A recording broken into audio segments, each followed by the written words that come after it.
Hello दोस्तों, मैं आ गई हूँ एक और नई कहानी के साथ और आज की कहानी का नाम है भयानक काली परी। चलिए शुरू करते हैं। एक बार की बात है, एक छोटे से गांव में एक लड़की रहती थी जिसका नाम था पारुल।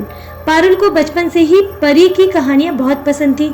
उसकी दादी अक्सर उसे रात को परी लोक की रोमांचक कहानियां सुनाया करती थी। पारुल का मन परी बनने के सपने में डूबा रहता था।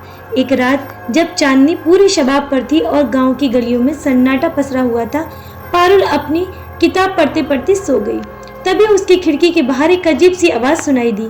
उसने खिड़की के बाहर झांका तो दूर एक रहस्यमयी रोशनी चमक रही थी।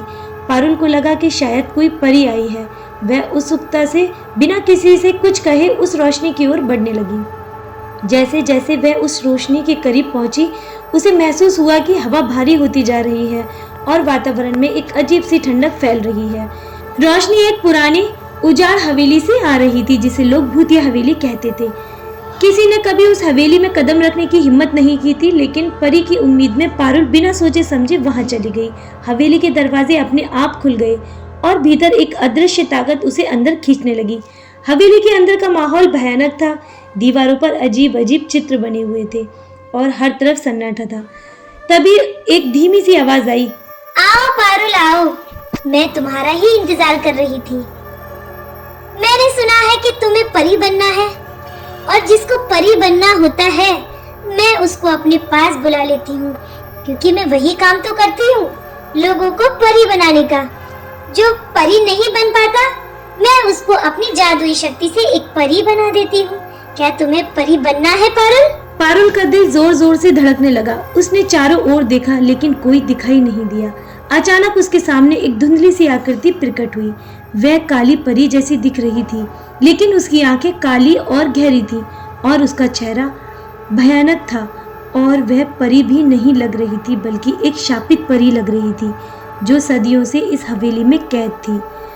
उसने पारुल से कहा, पारुल, मैं भी एक तुम्हारी जैसी इंसान थी, लेकिन मैंने एक बड़ी गलती कर दी और मुझे इस शापित जीवन का सामना करना पड़ा।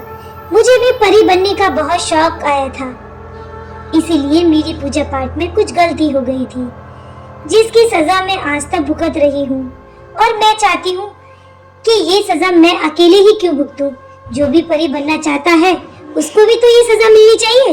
पारुल ने डर के मारे भागने की कोशिश की, लेकिन उसके पैरों ने उसका साथ नहीं दिया।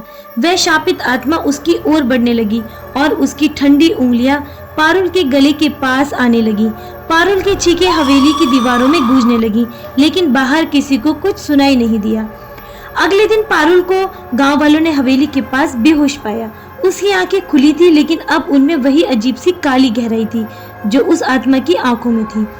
अब वह परी की कहानियों से दूर एक भयानक सच का हिस्सा बन चुकी थी। पारुल के लौटने के बाद से गांव में अजीब अजीब घटनाएं होने लगी। रात होते ही लोगों के घरों में अजीब अजीब आवाजें सुनाई देने लगी। कभी किसी के दरवाजे खुद ब खुद खुल जाते तो कभी अचानक ठंडी हवा का झोंका पूरे घर में फैल जाता। सबसे ज्यादा डरावनी बात यह थी कि कुछ लोगों के सपनों में पारुल दिखाई देने लगी थी। रवि, जो पारुल का करीबी दोस्त था, उसे यह सब बहुत परेशान करने लगा। उसने एक रात सपना देखा जिसमें पारुल उसे बुला रही थी और उसकी आंखें वही गहरी काली थी और उसने कहा, रवि, मुझे बचाओ, मेरी मदद करो, मैं इस शापित आत्मा की चंगुल में हूँ। उस रात से ही मैं बहुत परेशान हूँ, मेरी आत्मा उसकी कैद में है, कृपया मेरी मदद करो रवि। जब रवि नींद से जागा तो उसकी रूह कांप रही थी। वह समझ गया था कि पारुल के साथ कुछ भयंकर हुआ था। रवि ने गांव के कुछ बुजुर्गों से बात की जो उस हवेली के बारे में जानते थे। उन्होंने बताया कि वर्षों पहले उस हवेली में एक औरत रहती थी जिसका नाम तारा था। तारा को काले जादू में महारत हासिल थी और उसने एक दिन परी बनने की इच्छा में शक्तिशाली मंत्र की तंत्र विद्या का सहारा लिया, लेकिन उसकी लालसा उसे बर्बादी की ओर ले गई और वह एक शापित आत्मा बन गई। तारा अब किसी भी मासूम आत्मा को अपनी जगह लेने के लिए फंसाती है और अब पारुल उसकी नई शिकार थी। रवि ने ठान लिया कि वह अपने दोस्त को बचाएगा। उसने गांव के एक तांत्रिक से मदद मांगी। तांत्रिक ने कहा, यह आसान नहीं है, शापित आत्मा बहुत शक्तिशाली होती है और उसे हराने के लिए तुम्हें अपना साहस और आत्मविश्वास बनाए रखना होगा। तांत्रिक ने रवि को एक मंत्र और कुछ औषधियां दी जिससे वह आत्मा का सामना कर सके। अगली रात रवि पूरी तैयारी के साथ उस भूतिया हवेली में गया। हवेली अब और भी भयानक लग रही थी। जैसे ही वह रवि अंदर पहुंचा, हवेली की दीवारों से पारुल की चीखें गूंजने लगी। वह तेजी से अंदर बढ़ा और उसे वही परी जैसी एक औरत दिखाई दी, लेकिन इस बार रवि ने डरने के बजाय तांत्रिक के दिए गए मंत्रों का जाप करने लगा। जैसे ही रवि ने मंत्र पढ़ना शुरू किया, हवेली की दीवारें हिलने लगी।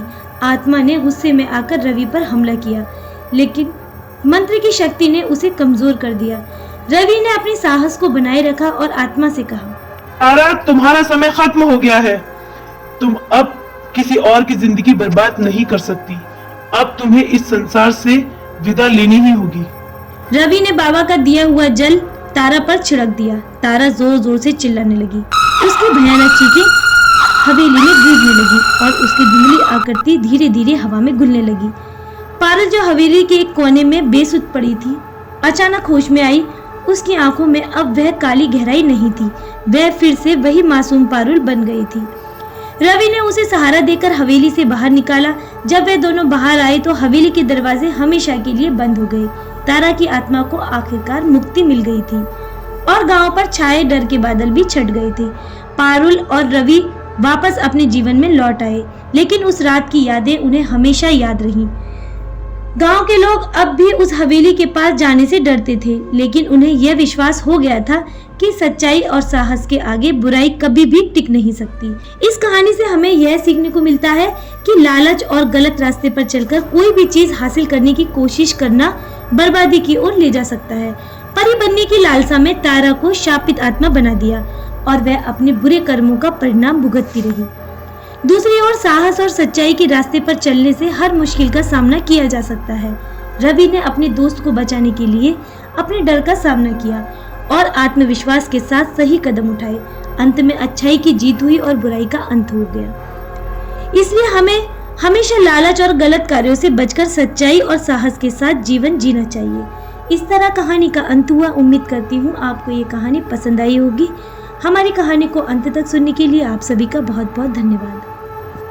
ऐसी ही मज़ेदार और हॉरर स्टोरीज के लिए सब्सक्राइब करें हमारा चैनल क्रिएचर ऑफ शैडो।